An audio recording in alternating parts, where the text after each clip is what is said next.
Hello दोस्तों, कैसे हैं। उम्मीद करते हैं कि ठीक एवं स्वस्थ होंगे। दोस्तों, आज मैं आप लोगों को वर्णिका भाग 2 यानी दोसरका जो हिंदी है उसका आज मैं इस वीडियो में 2 चैप्टर कराने वाला हूं। और दोस्तों, इस वीडियो में जो भी ऑब्जेक्टिव क्वेश्चन मैं बताऊंगा इससे बाहर परीक्षा में आपसे नहीं पूछा जाएगा। इसीलिए आपने अभी तक ले चैनल को सब्सक्राइब नहीं किया है तो ज़रूर सब्सक्राइब कर लेंगे, क्योंकि आज के वीडियो में मैं जो भी बताऊंगा ऑब्जेक्टिव क्वेश्चन इससे बाहर नहीं पूछा जाएगा। सिर्फ आप लोगों को याद रखना, ठीक है दोस्तों। एग्ज़ाम जब होगा तब आप हमसे फिर बतियाइएगा। चलिए वीडियो को शुरू करते हैं। देखिए, पहला क्वेश्चन है कि B.R. नारायण ने किस कहानी का अनुवाद किया है। ये जो मैं बता रहा हूँ दही वाली मगम्मा, ठीक ना दोस्तों। दही वाली जो मगम्मा चैप्टर है उस चैप्टर का ये ऑब्जेक्टिव क्वेश्चन है। इसके बाद मैं दूसरा का चैप्टर का ऑब्जेक्टिव क्वेश्चन कराऊंगा। देखिए, पहला क्वेश्चन है कि B.R. नारायण ने किस कहानी का अनुवाद किया। किस कहानी का अनुवाद किया?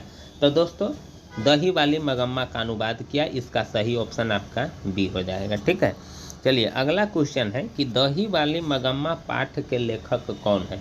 तो दही वाली मगम्मा पाठ के लेखक श्रीनिवास है। ये ऑप्शन आपका सही है। आगे है क्वेश्चन कि मगम्मा की बहू का नाम क्या था।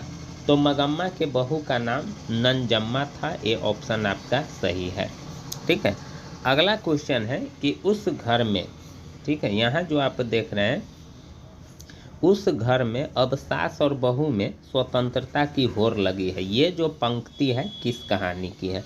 तो ये जो पंक्ति आप देख रहे हैं ये दही वाली मगम्मा की है। डी ऑप्शन आपका सही है। अगला क्वेश्चन है कि रंगप्पा कौन था। ठीक है, रंगप्पा था। रंगप्पा क्या था? तो रंगप्पा जुआरी था। ये ऑप्शन आपका सही है। अगला है क्वेश्चन कि मगम्मा का किससे विवाद था। तो मगम्मा का उसके बहू से विवाद था। बी ऑप्शन आपका सही है। अगला है कि क्यों रे राक्षसी इस छोटे बच्चे को क्यों पीट रही है। ये बात किसने कहा। तो ये बात दोस्तों मगम्मा ने बोली थी। इसी बात के लेकर के झगड़ा हो गया था, ठीक है। चलिए, ये ऑप्शन सही है। अगला है कि अमराई का कुआं कहाँ है। तो अमराई का कुआं रास्ते में है। सी ऑप्शन सही है। नंजम्मा मंगम्मा की कौन थी। तो नंजम्मा जो है मंगम्मा की बहू थी। सी ऑप्शन सही है। आगे है मगम्मा क्या बेचती थी, ठीक है ना। तो दोस्तों, मगम्मा जो है दही बेचने का काम करती थी। अगला ऑप्शन है, ठीक है। यहाँ जो आप देख रहे हैं ये सी ऑप्शन आपका करेक्ट है। आगे है मगम्मा कहाँ की रहने वाली है। तो मगम्मा है जो अबलूर के किसी गांव की रहने वाली है। ये ऑप्शन आपका सही है। आगे है मगम्मा किस भाषा की मतलब किस भाषा की कहानी है। मगम्मा जो है वह किस भाषा की कहानी है। तो कन्नड़ भाषा की है। डी ऑप्शन सही है। आगे है कि मगम्मा मिठाई किसके लिए ले जा रही थी। तो मगम्मा अपने पोता के लिए मिठाई ले जा रही थी। ये ऑप्शन सही है। आगे है दही वाली मगम्मा शीर्षक पाठ में बहू ने सास से समझौता क्यों कर लिया। ये बात क्यों कर लिया। तो दोस्तों मजबूरी से कर लिया था। सी ऑप्शन सही है। चलिए, अगला क्वेश्चन है कि दही वाली मगम्मा, यहाँ जो आप देख रहे हैं दही वाली मगम्मा किस भाषा से अनुदित कहानी है। तो ये कन्नड़ भाषा से अनुदित कहानी है। ये ऑप्शन आपका सही है। आगे है श्रीनिवास जी का जन्म कहाँ हुआ था। तो श्रीनिवास जी का जन्म कोलार कर्नाटक में हुआ था। बी ऑप्शन सही है। आगे है कि लड़का कुछ उद्यम करता है। यहाँ जो आप देख रहे हैं लड़का कुछ उद्यम करता है तो उसे माना करने का हक मुझे नहीं, यह किसने कहा था। तो ये बात नंजम्मा ने कहा था। सी ऑप्शन आपका सही है। आगे है घर वाले के रहते एक अच्छी सारी नसीब नहीं हुई, ऐसा किसने कहा। तो ऐसा मगम्मा ने कहा था। ये ऑप्शन सही है। आगे है दही वाली मगम्मा शीर्षक कहानी के रास्ते में क्या है। तो अमराई का कुआं है, ठीक है। ये ऑप्शन आपका सही है। आगे है कि श्रीनिवास जी का पूरा नाम क्या है। इसका जो ऑप्शन है आगे है। यहाँ जो देख रहे हैं पहला मास्ती वेंकटेश अयंगार। ये ऑप्शन आपका सही है। आगे है मगम्मा कहाँ की रहने वाली थी। तो मगम्मा दोस्तों वेंकटपुर बेंगलुरु की रहने वाली थी। ए डी ऑप्शन आपका सही है। आगे है मगम्मा को किसके साथ विवाद था। तो मगम्मा को नंजम्मा के साथ विवाद था, बी ऑप्शन आपका सही है। आगे है कि मगम्मा जो दही वाली मगम्मा शीर्षक कहानी किस कहानी से संभार ली गई है, तो किस कहानी से, तो कन्नड़ कहानियाँ से, डी ऑप्शन सही है। आगे है अबलूर के पास किसी गांव की रहने वाली निम्न में से कौन है, तो मगम्मा थी, ए ऑप्शन सही है। आगे है माँ जी के पास आंगन में बैठकर मगम्मा क्या खाती थी, तो क्या खाती थी, पान और सुपारी, सी ऑप्शन सही है। उसके बाद है आगे कि अरे कहावत है दवा करने से तो मसान ही जगता है, यह कथन है, तो ये कथन किसका है दोस्तों, तो ये कथन मगम्मा का है, ए ऑप्शन आपका सही है।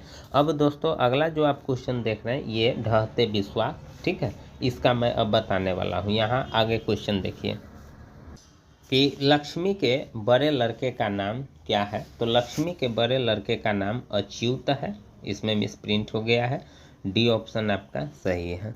आगे है क्वेश्चन कि ढहते जो विश्वास है किस भाषा से अनुदित है, तो ये उड़िया भाषा से अनुदित है, सी ऑप्शन सही है।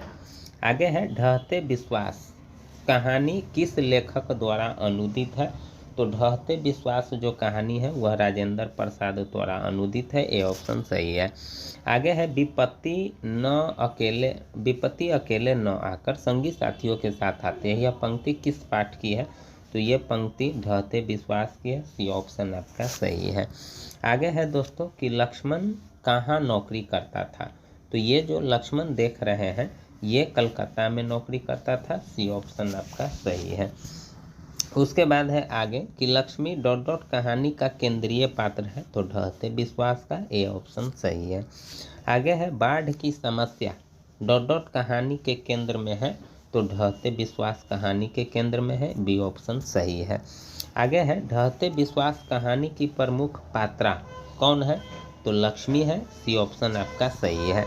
आगे है ढहते विश्वास कहानी में स्कूल कहाँ है, तो स्कूल दोस्तों यहाँ आगे है 3 ऑप्शन और ये जो देख रहे हैं टीले के नीचे, बी ऑप्शन आपका सही है, टीले के नीचे, ठीक है। अगला क्वेश्चन देखिए लक्ष्मी के पति का नाम क्या था, तो लक्ष्मी के पति का नाम लक्ष्मण था, बी ऑप्शन सही है। आगे है किस नदी के बांध के नीचे लक्ष्मी का घर था, तो ये देवी बांध के नीचे लक्ष्मी का घर था, ठीक है। चलिए अगला क्वेश्चन है कि सातकोरी होता कथाकार है, तो सातकोरी होता जो कथाकार है कहाँ का है, उड़िया का है, सी ऑप्शन सही है। आगे है ढहते विश्वास कहानी में किस राज्य को बाढ़ एवं सूखा से प्रभावित दिखाया गया है, तो उड़ीसा को, ठीक है, ये ऑप्शन सही है। आगे है किस लेखक के कथा में साहित्य में उड़िया का जीवन गहरी आंतरिकता के साथ प्रकट हुआ है, तो सातकोरी होता, ए ऑप्शन सही है। आगे है कौन हल्ला करके यानी हल्ला कर बाढ़ से सबको सचेत कर रहा था, यानी ये सारे के सारे कर रहे थे, डी ऑप्शन सही है। आगे है ढहते विश्वास कहानी के संपादक कौन है, तो सातकोरी होता है, बी ऑप्शन सही है। अगला है स्वेच्छा दल का गठन किसने किया था, तो स्वेच्छा दल का गठन गुणनिधि ने किया था, ए ऑप्शन सही है। आगे है कि तुरई के फूल की तरह खिलखिलाकर हंसते लोग सहसा मुरझा गए, यह पंक्ति किस कहानी की है, तो ये ढहते विश्वास कहानी की है, डी ऑप्शन सही है।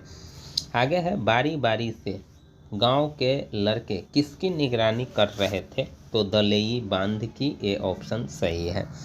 आगे है लक्ष्मी अपनी दोनों लड़कियों और छोटे बेटे को सुलाकर कहाँ गई, तो ये गुहाल में गई थी, बी ऑप्शन सही है। आगे है घर पर 2 लड़कियों और साल भर के लड़के को लेकर अकेली है, कौन है, तो लक्ष्मी है, बी ऑप्शन सही है। आगे है सातकोरी होता का जन्म कब हुआ था, तो सातकोरी होता का जन्म 29 अक्टूबर 1929 को हुआ था, सी ऑप्शन सही है। आगे है हल किराए पर लेकर बीघे भर जमीन में खेती कौन करवाई थी, तो लक्ष्मी करवाई थी, डी ऑप्शन सही है। आगे है महानदी का पानी कहाँ ठहर जाता है, तो कहाँ ठहर जाता है, तो जोबरा अनिकट में, सी ऑप्शन आपका सही है। आगे है ढहते विश्वास शीर्षक कहानी में तूफान में किसका घर टूट गया था, तो लक्ष्मी का घर टूट गया था, डी ऑप्शन सही है। आगे है कटक शहर। ये जो आप देख रहे हैं, कटक शहर को बाढ़ की चपेट से बचाने के लिए किसने पत्थर का बांध बनवाया था? तो यहाँ दो ऑप्शन जो देख रहे हैं आगे है, यहाँ ये महाराज ययाति केसरी ने। सी ऑप्शन आपका सही है। आगे है कि ढहते विश्वास शीर्षक पाठ में किस बांध के टूटने की बात कही गई है? तो दलेई बांध। ए ऑप्शन सही है। आगे है बारिश होते देख किसे लग रहा था कि जैसे इस बार भी बाढ़ आएगी? तो किसको? तो लक्ष्मी को। बी ऑप्शन सही है। आगे है ढहते विश्वास कहानी में कैसी समस्या का वर्णन है? तो बाढ़ की समस्या का वर्णन है। सी ऑप्शन सही है। ढहते विश्वास शीर्षक पाठ के रचनाकार का नाम क्या है? तो सातकोरी होता है। डी ऑप्शन सही है। दोस्तों ये इतना जो आप देखे हैं ये सारे के सारे, इससे बाहर इस 2 चैप्टर से कोई क्वेश्चन पूछने वाला नहीं है। दोस्तों वीडियो अगर आपको अच्छा लगा हो ज़रूर लाइक कीजिएगा और चैनल को ज़रूर सब्सक्राइब कीजिएगा। फिर मिलेंगे नेक्स्ट वीडियो में। जय हिंद, जय भारत।